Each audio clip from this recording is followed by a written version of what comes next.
Here's 5 games against the AI on hard, playing with a deck made only from starter cards. It's a red-white deck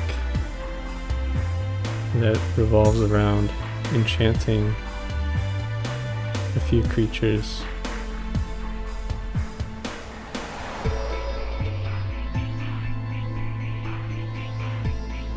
So I created the deck and then I played 5 games straight right away, and I win 5 against the computer. Some of them were close, some of them were fairly easy, but this is just to show you that you can build decent decks without having to pay for any packs. There's enough good cards in the starting box that you can make a deck out of.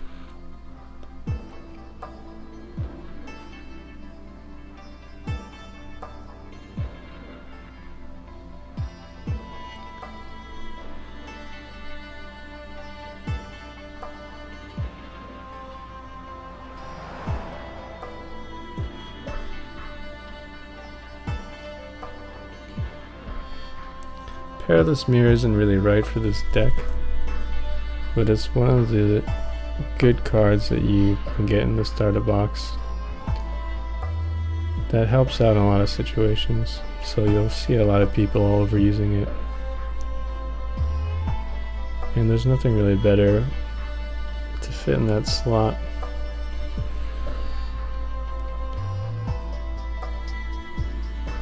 But once I get a better card, I would swap that out right away. Basically what it's good for is to trade effectively with rush decks.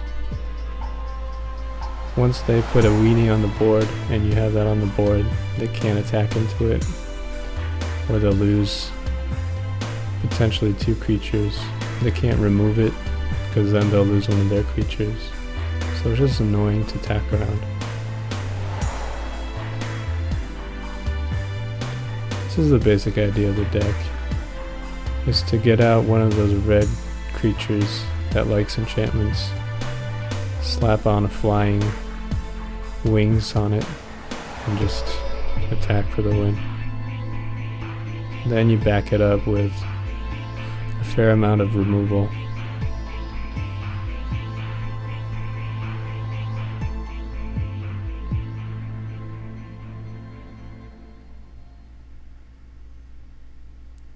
Juggernaut is the other, basically the other creature that you can enchant with a flying.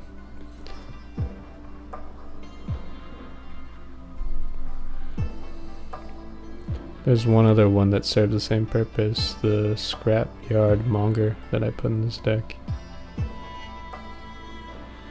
It's a 5/3 if you have another artifact and it has trample.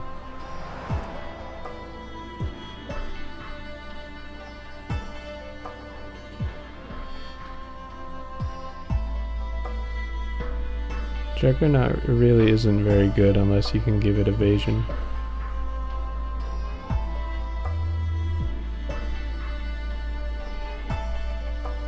So that was the first game, pretty easy win.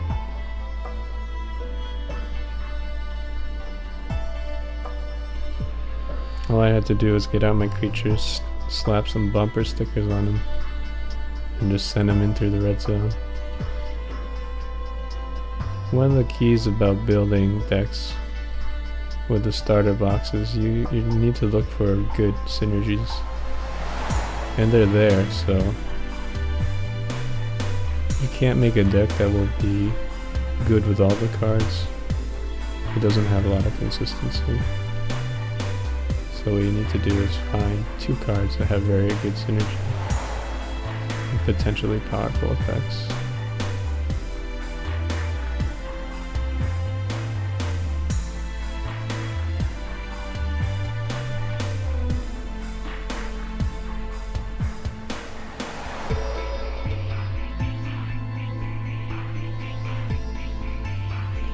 Reprisal is one of those cards that's great, but it's too situational to have too many in your deck.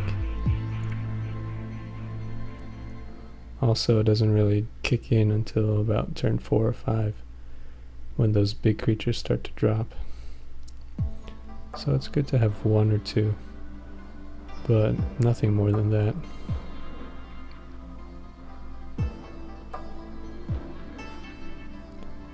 Ember Hauler is premium starter pack. Meaning it's just a really good starter pack. Starter box card. It fits in both aggro and control,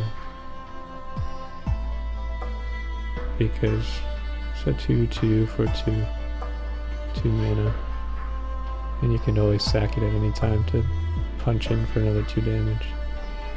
So it fits well in aggro.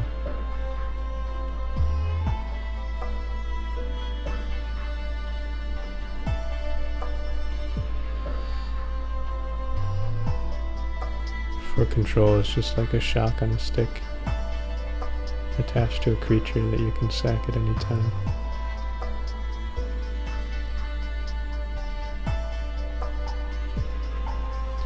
So here, the computer, yeah, I think he doesn't have a white mana source, so I can twin bolt this creature and he can't make it indestructible. Twin bolt is a really great common card. In this format, there's tons of aggro creatures with 1 toughness. So having a twin bolt basically ruins aggro's day.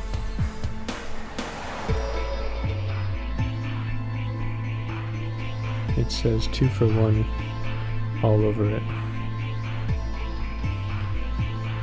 The name literally is Twin Bolt. You're gonna get a lot of 2 for 1s with that card.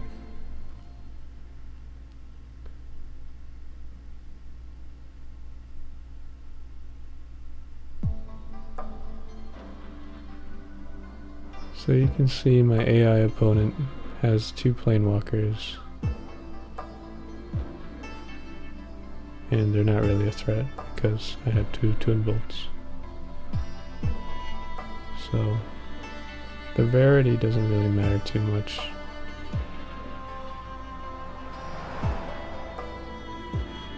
When the deck isn't strong. And you can see the computer's playing garbage cards, like that 2/3 zombie. And the cards don't really fit together to do much. He's got that enchantment that lets him draw cards, but it's not triggering for any of his creatures.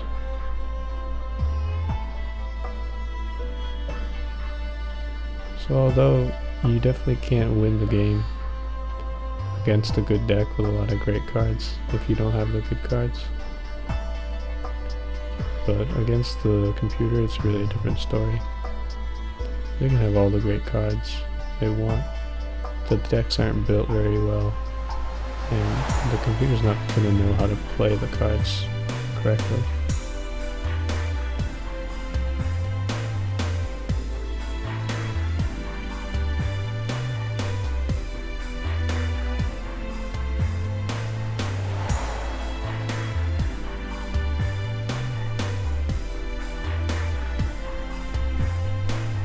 So anytime you have commons and just basically cards that aren't as good as your opponent, the first thing you want to do is have removal. You always want to have removal in all situations, but especially when your cards aren't as good, then you need to have cards that get rid of your opponent's good cards.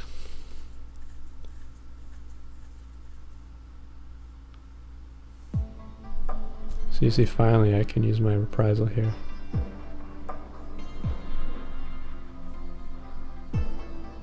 But by now the game is pretty much over.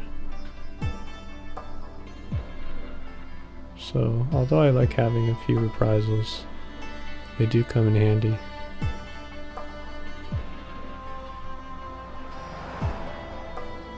Having too many of them is definitely not a good thing.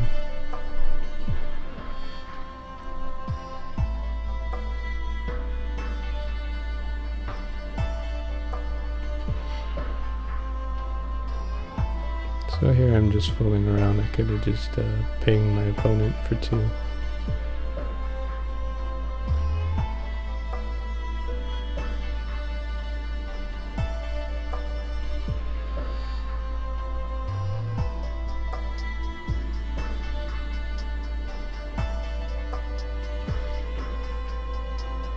With a deck like this, the computer basically casts 1 big creature a turn. So it's very easy just to remove his threat turn by turn and attack him until he's dead.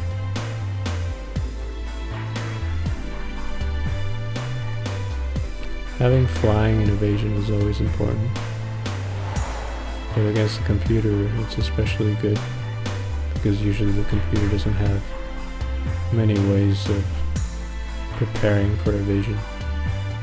It just basically casts the big creatures in its deck.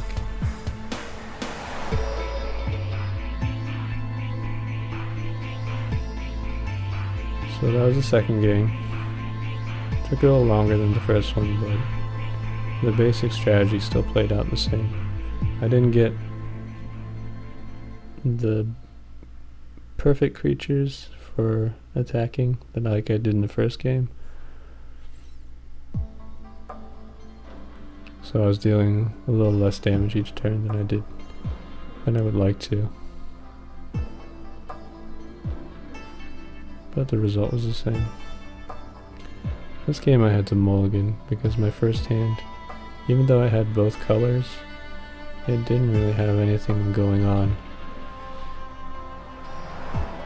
in my non-land cards. It wasn't very aggressive and it was just clunky. It was a lot of late game stuff, so I had to mulligan into no lands. And then I kept my third hand because it did have lands and I didn't want to risk drawing another no land hand.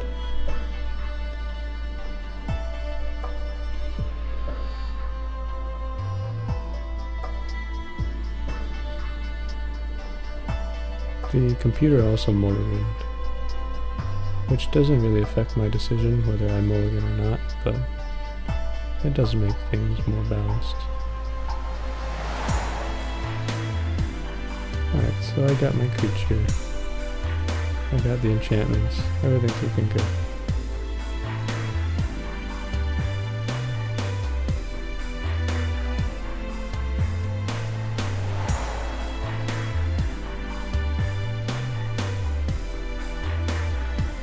Yeah, the opponent's got a shock. So now, things went from looking really good to pretty bad.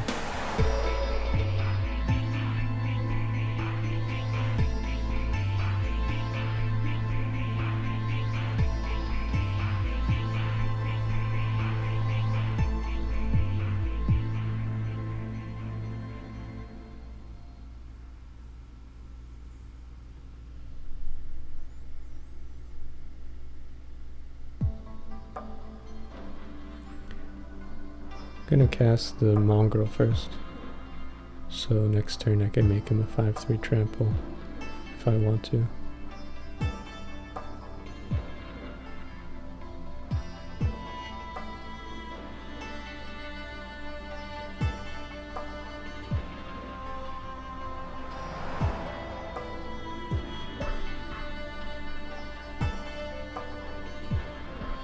My priority here is to get rid of that red planeswalker.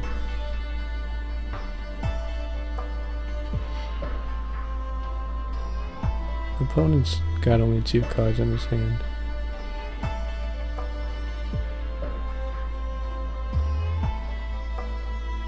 So I'm more concerned about that Chandra flipping over and giving him consistent damage and removal. I don't really have a way to attack through it to kill the planeswalker, so try to remove it right away. Unfortunately, I don't have 2 red sources of mana, so I have to wait a turn before I activate an enchantment to deal 2 damage.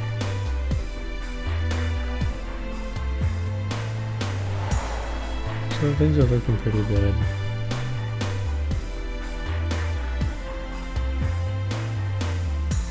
But I can do this right away. I'll just get one threat off the board. I'm in a defensive position.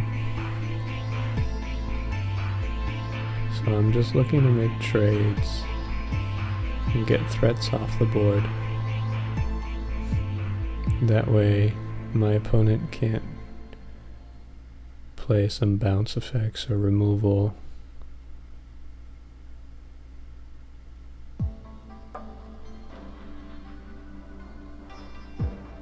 And really hit my face for a lot of damage. So the computer obliges and trades, which I'm very happy to do.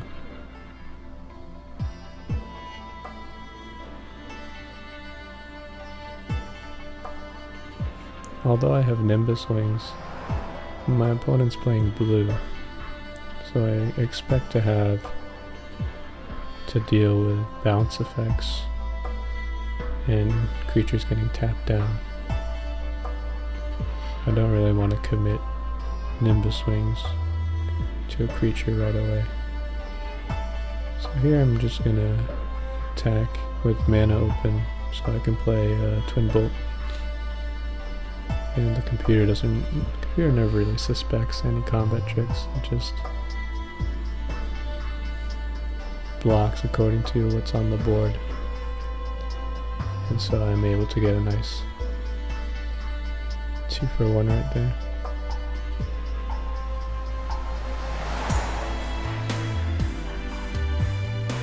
I guess 3-for-1. Took 3 creatures off the board by casting a spell. And of course I attacked.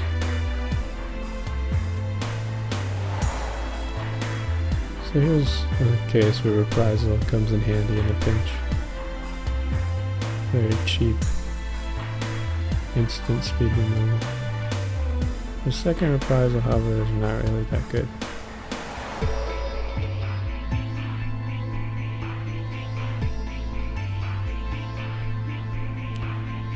I only run 2 in the deck. I have a rule of 3. So in making a 60 card deck, if you want to see a card, if you want to have 2 copies of a card, then you put 3 in your deck. And you'll see a lot of games where you play 2 of that card.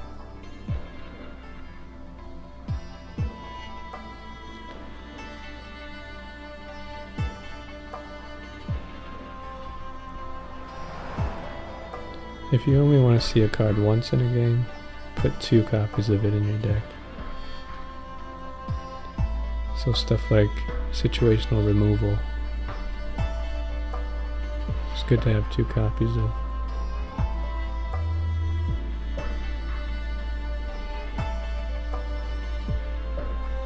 And having 4 copies of a card I really try to avoid in most situations. 4-ofs, in my opinion, are for like soldiers. For staples of your deck that you always want to draw and you can't have too many of.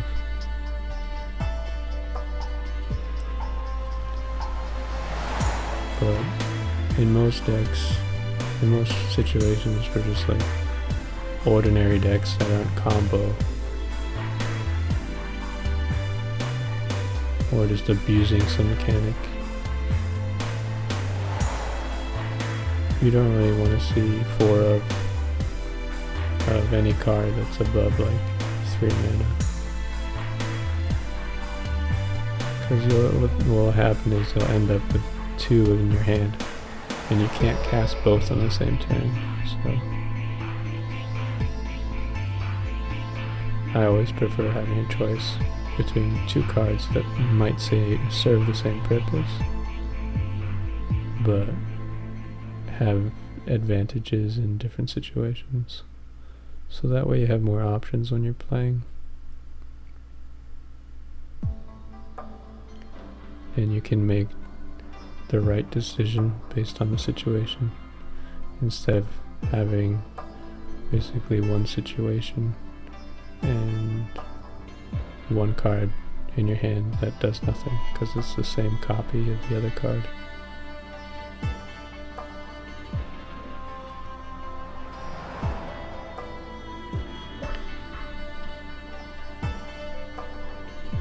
So I'm closing this game out by finally getting an enchantment on my Juggernaut to make it fly, and I got my second enchanted creature. So once that happens, I'm pretty much in the position to win the game. That's really what this deck is about. It's about removing a few of your opponent's threats, getting rid of a few small creatures here and there with twin bolts, and setting up a board so that you can enchant a few of your creatures that your opponent has a hard time blocking. You're hitting them for like 5 damage a turn.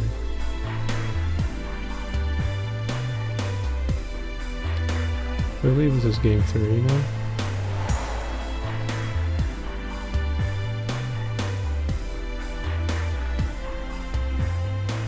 No, I feel like this is game 4.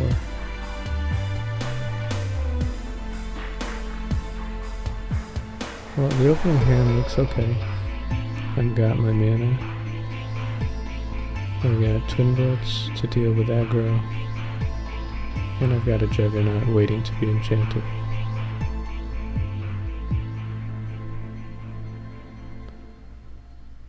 My opponent, though, is not playing a fast deck, so my opening hand isn't very good against his. I have nothing to twin bolt. I have no threats to put on the board, so I'm kind of just hanging around waiting for him to put up a big creature that I can't really deal with. So planeswalkers are really nothing to complain about when they're being played by the computer, because they cast stuff like Nissan turn 3, and it's just a 2/2 Civic Wayfinder.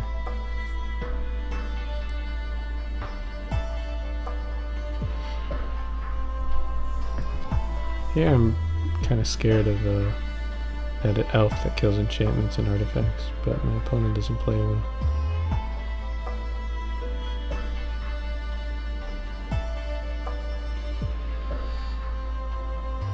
So that's another reason not to play Juggernaut once you get past the starter box level, because people know to run artifact and enchantment removal.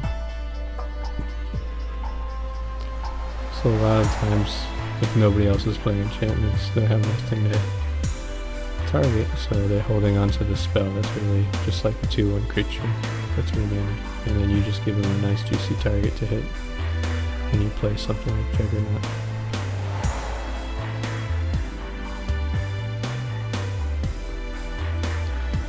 This creature is annoying hexproof.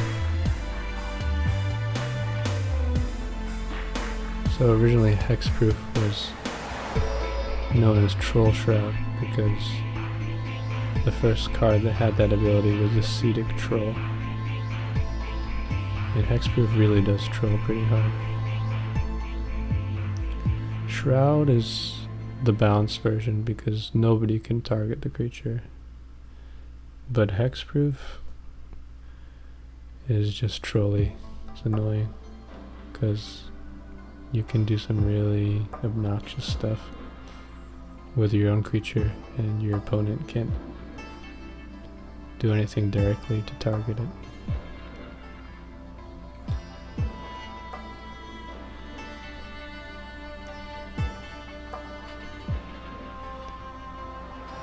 So my hand's not looking very good right now. I have no threats. My only Juggernaut was removed. And all I got is a couple of removal spells. So I'm in top deck mode against my opponent who's playing ramp Hasn't really cast any big threats all this time and has 4 cards in hand. So it doesn't look good. I'm probably gonna get run over, but I'm hanging in there.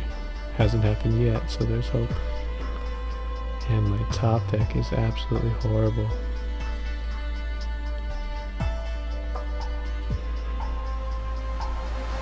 So Traitorous Instinct may be a card that I would get rid of, swap for something else, but it does have its use. Obviously not in this game. In other games, however, by turn, what is this, 7 or 8? Usually you have something juicy to use Traitorous Instinct on. And I haven't been able to deal any damage to my opponent this game, but usually by turn 7 or 8, I would expect to have the opportunity to deal some damage to my opponent.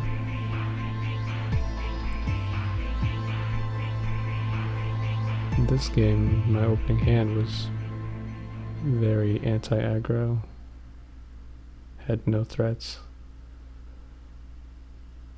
so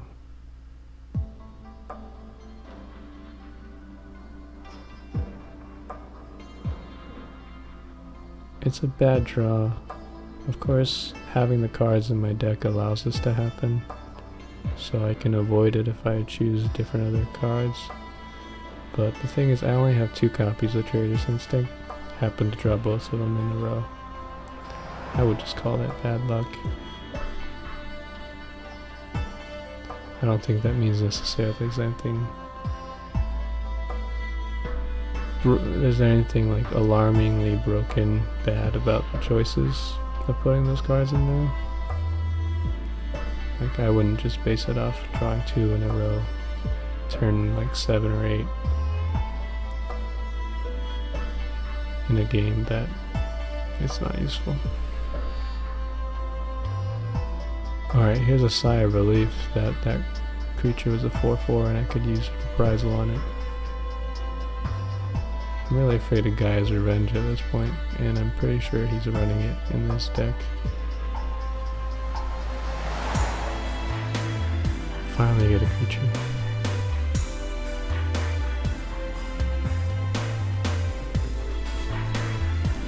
Luckily for me, my opponent has creatures on the board, but they're not really big.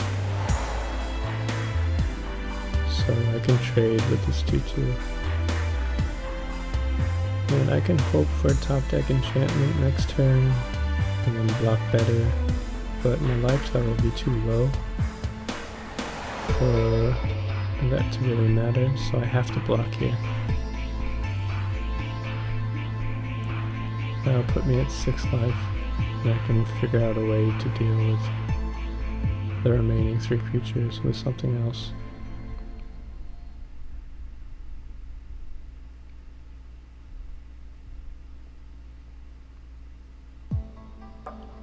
Okay, so I had a run of bad luck, but now I'm getting the creatures I need, so it's a trade-off.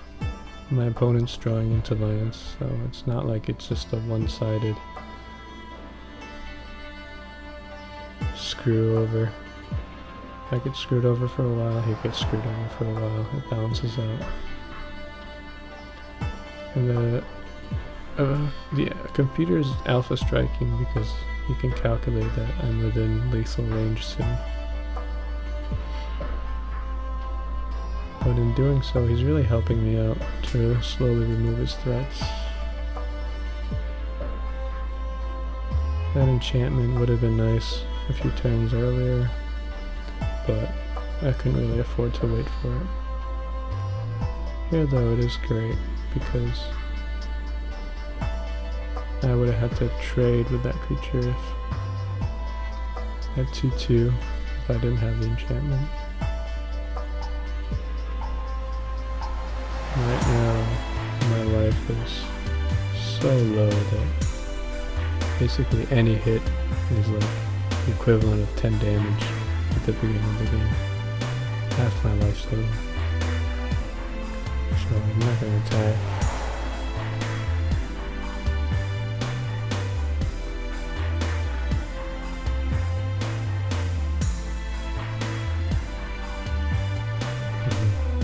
So that's the card he's been holding this whole time. I had no creatures to remove. And that's why, again, Reprisal is a good situational card, but it's not great to have too many.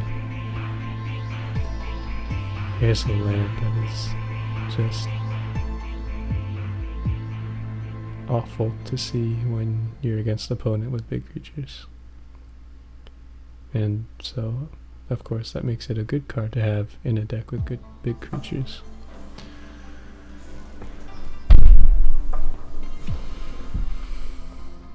The AI always plays stuff post-combat. Otherwise, he would have attacked and made his flyer unblockable. So here now I'm doing something to trick the AI. But it is also a legitimate play. I Traitorous Instinct my own creature to give it +2, so my double strike would deal potentially 8 damage. And if he doesn't block, that sets him down to 12, which is not really that big of a deal, but it could turn into a lethal play the next turn, depending on what I draw. So the computer sees that 8 damage is too much to be taken, so it decides to chump block, and because of that, I'm saved from the attack that would bring my life down to 1. I didn't know that the computer would do that necessarily, but I was kind of desperate at that point, and I just needed either a way to force a trade, or block, or deal as much damage to my opponent as I can, so that he'll be afraid to attack me.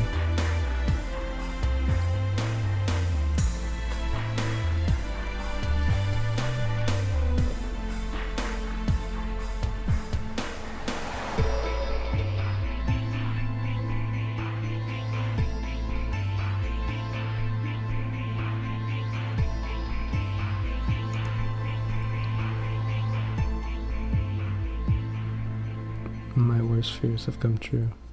Guy's revenge. So that's why I always keep one blocker back in case of hasty stuff like that.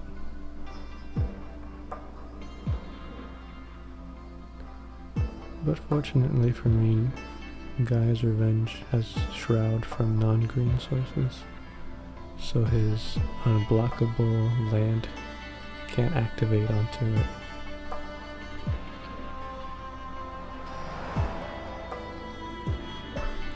Here I'm attacking with the Ember Hauler instead of the 2-1, because I'm expecting him to pop that land for flyers, and I would rather trade 2 flyers from my Ember Hauler than just 1. So for some reason he didn't attack with that flyer. I suspect he's afraid of the counterattack with my 2/3 first double strike. So that's great for me. It allows me to block and kill the flyer. But in this situation I have enough to hit for lethal next turn, so I'm not even going to kill his flyer. It's not going to matter. The 1 damage I'm taking, because next turn I'd be dead anyways, whether or not I kill. That's why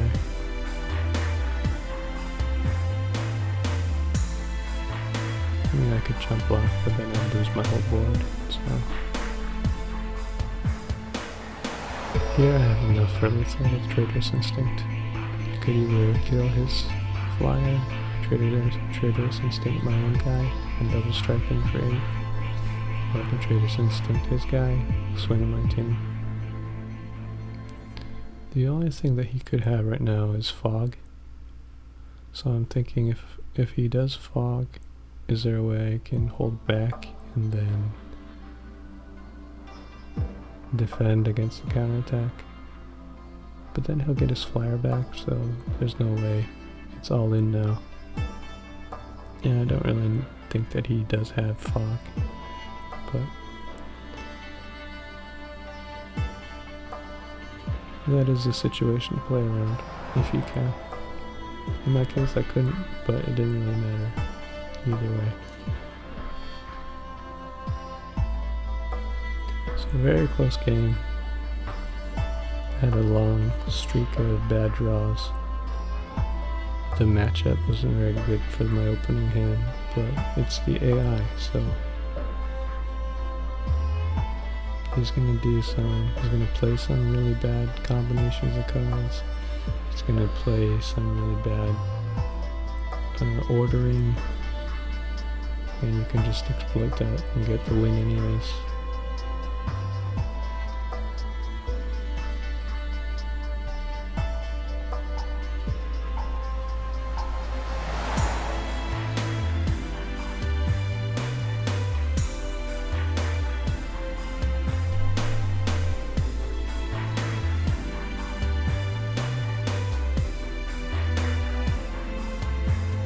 I believe that was the 4th game, and this looks like it's the 5th game and last game that I play coming up.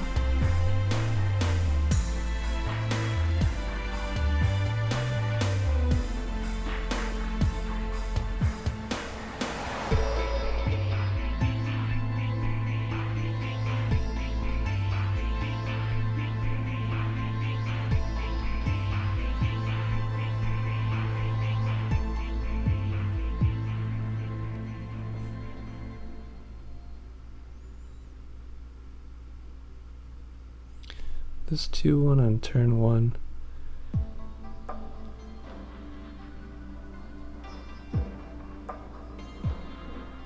It's kind of an expendable threat. It's not that great because it's really easy to die.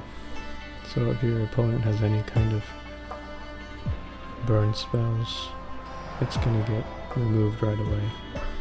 But that's kind of the whole point of it, because it eats a removal. And if it doesn't, then it gets in an early 2 or 4 points of damage.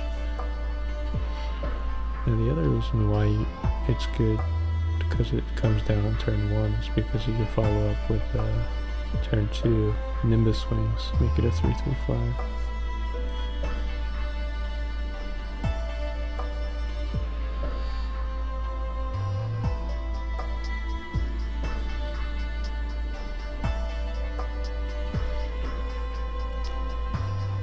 This Griffin can totally be ignored. It doesn't matter if it's attacking or blocking, it's not going to do anything.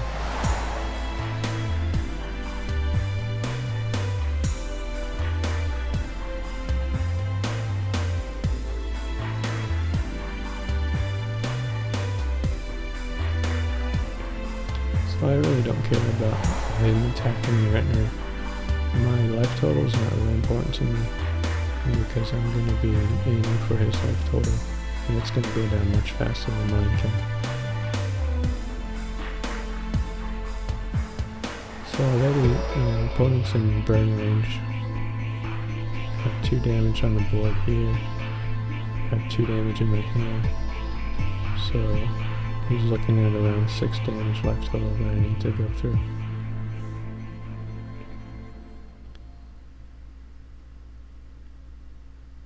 Here I could have just let him through and counterattacked, but because of its ability to empower red sources damage, I decided to get rid of it.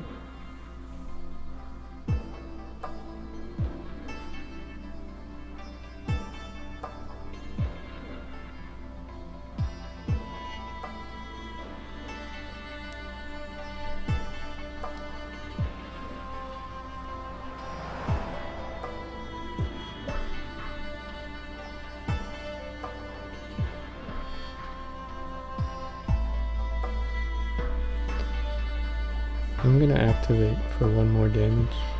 I really don't need to keep mana open for Twin Bolt,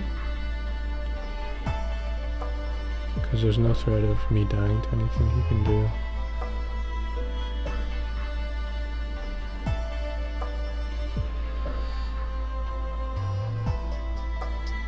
Second Griffin, it's not gonna do anything either.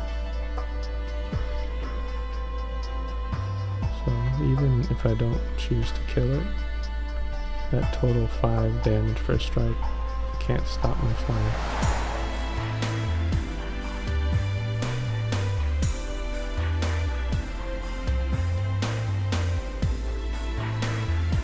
So I think about killing this, but then I realize, what's the point? Both of them are going to die anyways.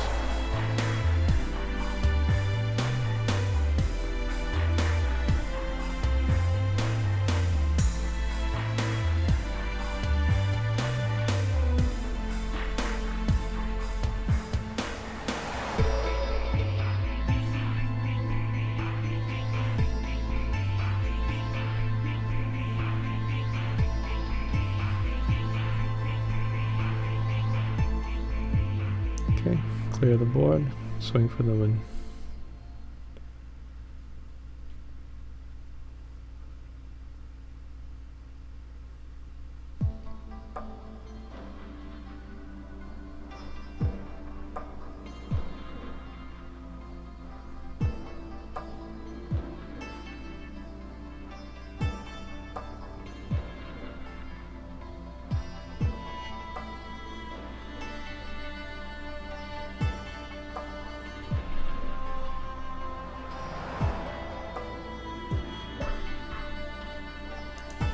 So that was another example of a more ideal situation kind of game. You're always going to have those bad games where you draw the worst parts of your deck that don't really fit together, and all the situational stuff that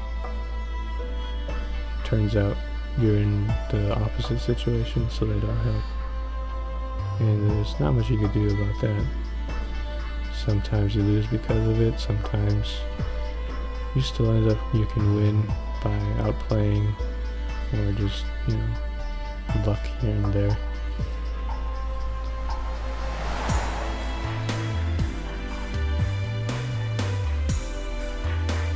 So that's kind of the picture of what this deck is about. The situation it wants to be in is to come down on turn 3 with a red creature that wants to be enchanted. I forget its name, I don't really feel like looking it up right now.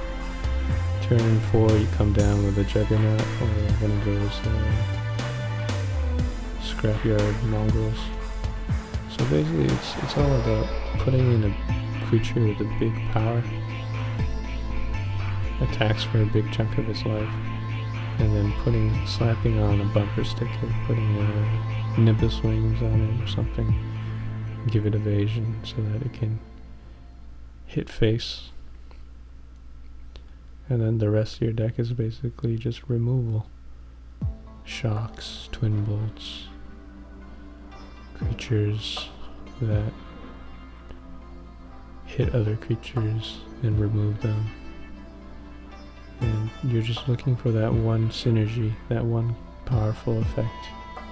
2-card combo between your Nimbus Wings and Juggernaut, or your Nimbus Wings and your red creature. And so now I'm going to show you the deck list.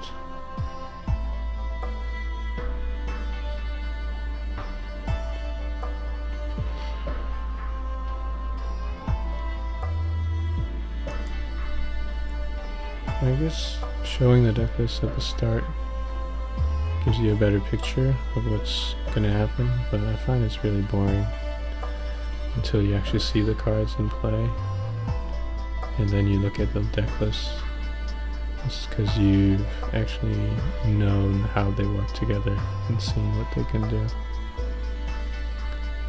So here's 1-drop at the 1 position, Elite Vanguard for 2/1 aggro.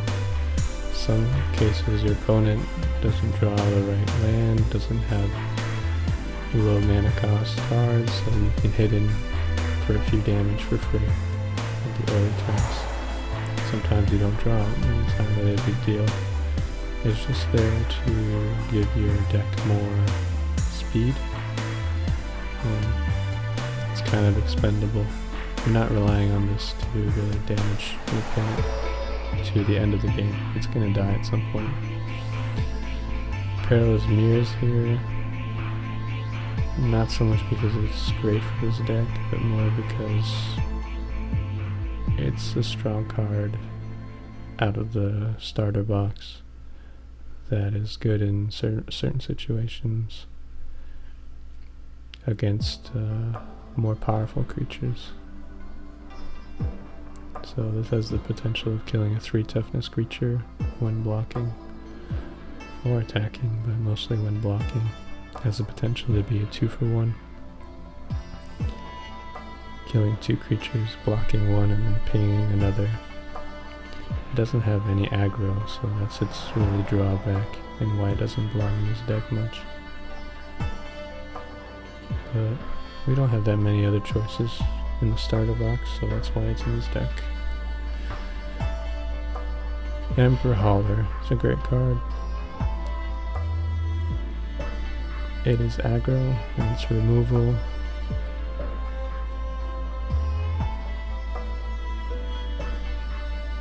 So it doesn't really matter if your opponent has Planewalkers on turn 3. They're gonna die.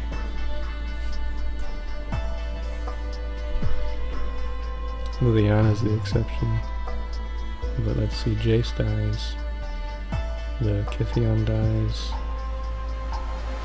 on turn 2 because they don't have enough mana to activate. Nissa dies. Chandra dies. So having a starter deck, you're looking to have these instants that can deal 2 damage. Maybe you want answers to better cards that your opponent will play. So your cards don't have to be that great themselves, but they do need to be able to cancel, take out your opponent's best cards. Nimbus Wings, here's one of the important synergies of this deck. It serves 2 purposes. The primary is to give a creature evasion, but you're not looking to put it on Perilous Myr or Elite Vanguard if you can avoid it. You're looking to hit a juicy target in a Juggernaut. Something big, deals a lot of damage. Give it evasion, and then each turn you'll be able to deal 5 to 6 damage to your opponent's face. So this is a very important piece of this deck.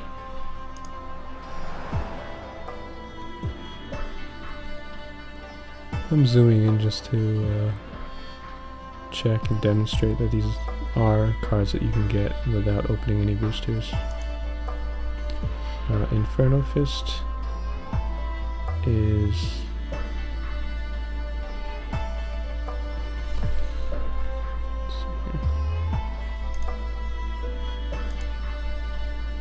Inferno Fist isn't really that great, but it does trigger your red creature. It works well with the double strike 1/1 flyer, and you can sack it for pseudo shock, another source of removal to get rid of things that are better than the creatures in your deck that your opponent plays. Get rid of planeswalkers and stuff.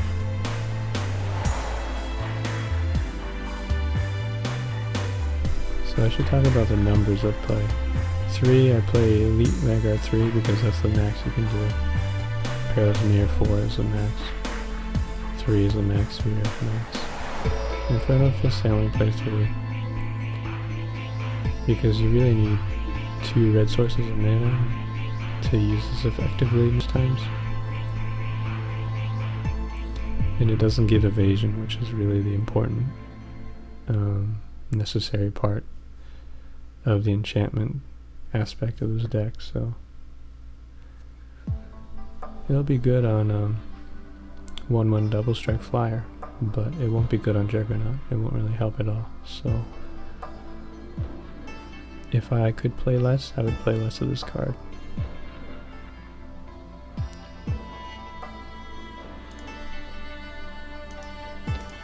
I don't mind playing 3 with this card pool, with the starter card pool, because seeing 2 in a game, I'm okay with that. Because the first one, I'll probably sack it to kill something. So having a second one to put on my double strike flyer is not a bad thing. Reprisal, I have 2, because I expect to get 1 in a game in a situation when my opponent plays a big creature. Twin Bolt, great card. Play 3 instead of 4 because I do not want to see 3 copies ever. It's not a threat, it only removes threats, so I don't want to be holding on to all these Twin Bolts with nothing on the board to kill and not attacking my opponent. So drawing the first one, turns 2 or 3, I can kill 1 or 2 creatures. I can expect my opponent to play a couple more small creatures throughout the game, but I don't want to have 3 Twin Bolts, because by the time I have the 3rd one to cast, my opponent's probably got a big creature that a Twin Bolt can't deal with. So that's why I don't run 4 in this deck. Skyhunter Skirmisher, that's the 1/1 double strike flyer. Costing 2 white mana can be a problem sometimes.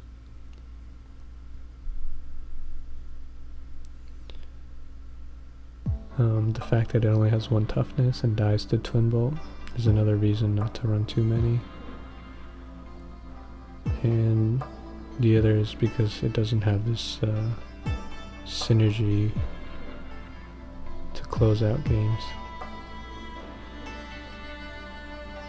with the enchantments. It works well with Inferno Fist, but not so well with Nimbus Wings.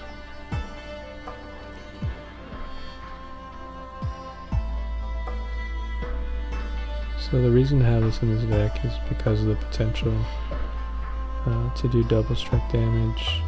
You can use Twin Bolt with it to kill things, so you can deal like 3 damage for a strike to a creature if you use these 2 in combination.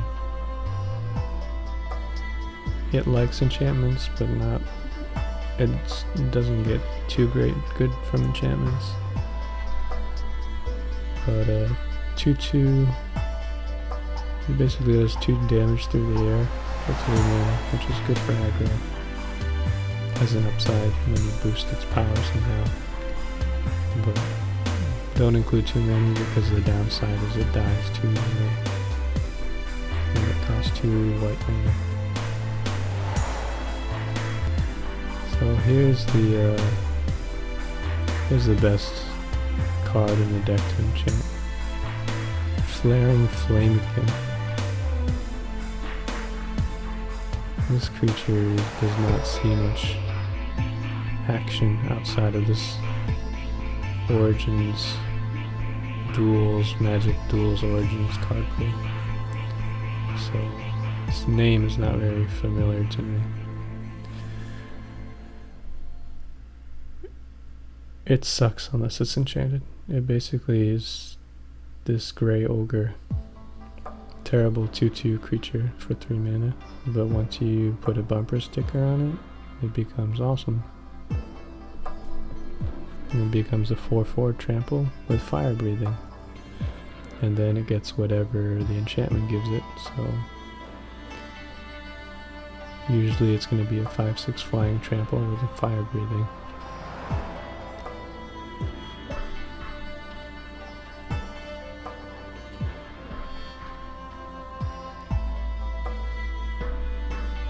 Divine Favor would be okay for this specific card, but the problem with using stuff like Divine Favor is it doesn't help your Juggernaut. And so instead of having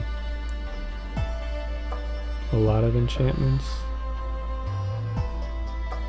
and hoping that you have enough creatures to back them up, this deck cuts down on the number of enchantments realizing that you only really need one to stick to really close out the game. If you have two and the first one doesn't work for some reason, the second one is just going to be a dead card in the hand, because it's not going to have anything good to enchant. Like, there aren't that many targets to hit with the enchantments that will be really, really powerful. So, having too many enchantments that aren't good enough is just not as good as putting something more reliable and useful, like Twin Bolts, Reprisal, removal basically, that will deal with your opponent's threats. So that if they get rid of your threat,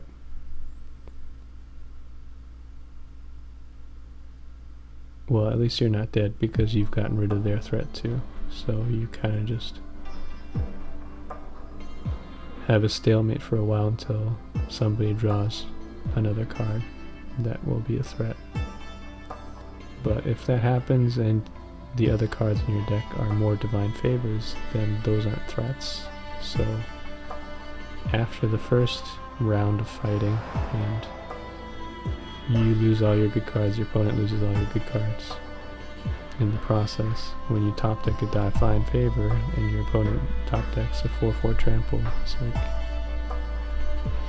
you're not going to win that fight.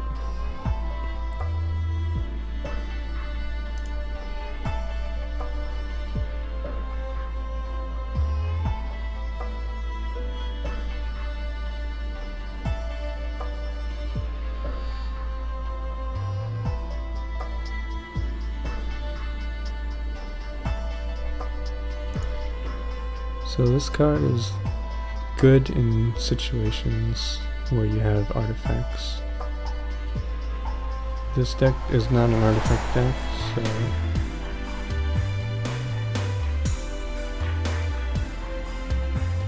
it's not going to be consistently good all the time.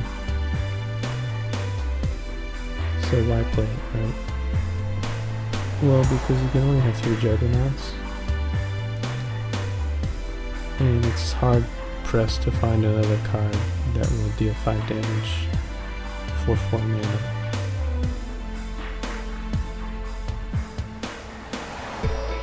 The other advantage this has over Juggernaut is because it has trample, which can be really, really important to get in damage. So your opponent's not just chump blocking each turn with a 1/1 Thopter.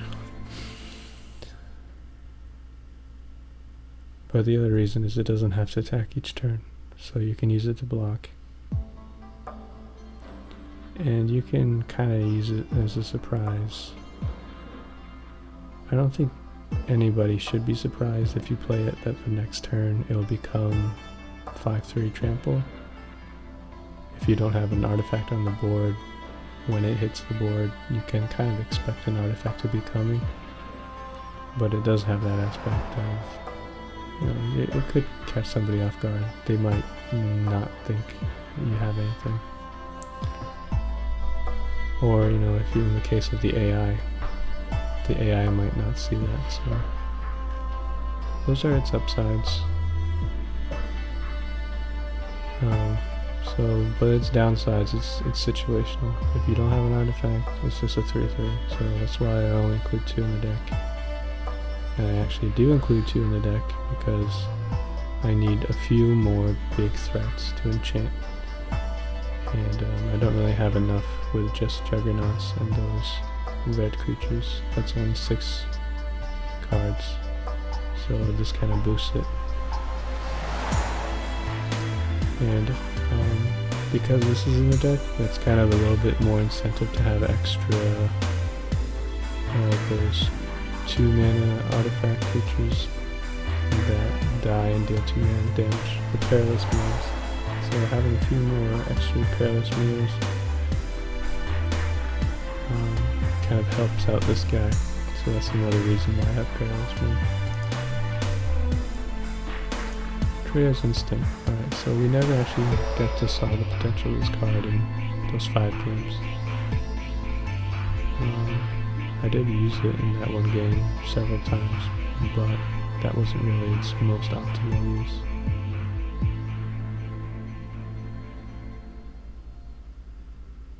So the reason this is here is because when your opponent plays better creatures than you just want to deal the damage with those creatures. You don't want to keep those creatures around forever, because the game's not going to last forever. It's going to last maybe 2 or 3 turns after your opponent casts that creature, for good or for worse. Either he's going to hit you and you die, or you're going to hit him and he dies. So what something like Traitorous Instinct does is it swings the game in your favor for that one turn, and a lot of times that one turn is all you need to get in the damage to win the game. So say turn 5 your opponent casts this really big creature that blocks your creatures. Traitorous Instinct it. Alright, all of a sudden all he has done is cast a really big creature for you to attack him with, and then the game's over.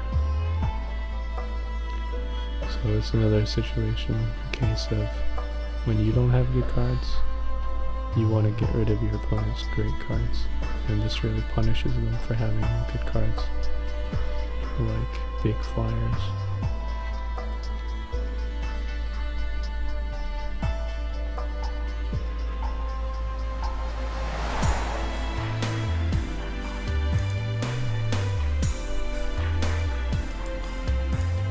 Angelic Edict, final card in the deck.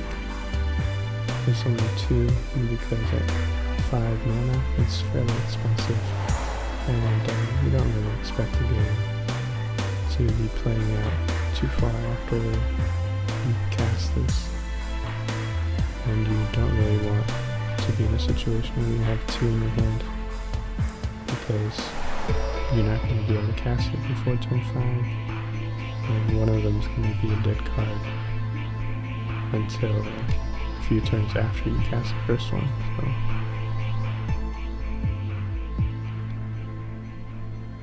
you want to see 1 in a game, but 2 in the deck. Kind of like a rule of thumb. And of course, there's always situations where you draw both of them, or you draw none of them. But the idea is you plan for what you want to happen by putting a certain amount in your deck to make it more likely. And the rest is lands.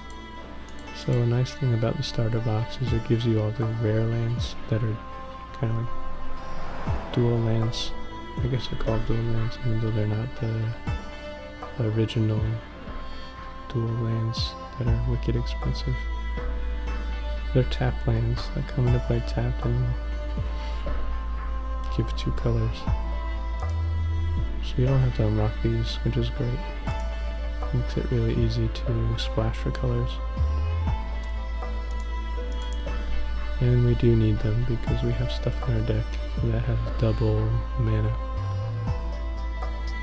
The Ember Haulers and the 1/1 double strike flyers. In some cases it slows down our deck a few turns, but that's not really a problem because most of our spells are cheap. And we're not really an aggro deck, we're more of a mid-range deck. We don't expect the creatures on turn 1 and 2 to be surviving through the end of the game and be dealing damage to end the game on turn 5. This deck's really looking to get started around turn 3 and 4. More actually started turns 4 and 5. Clear the board turns 2 to 3, and then steal some stuff, remove some threats, and just go through to the late game and deal enough damage to win by early late game. So it's a mid-range deck.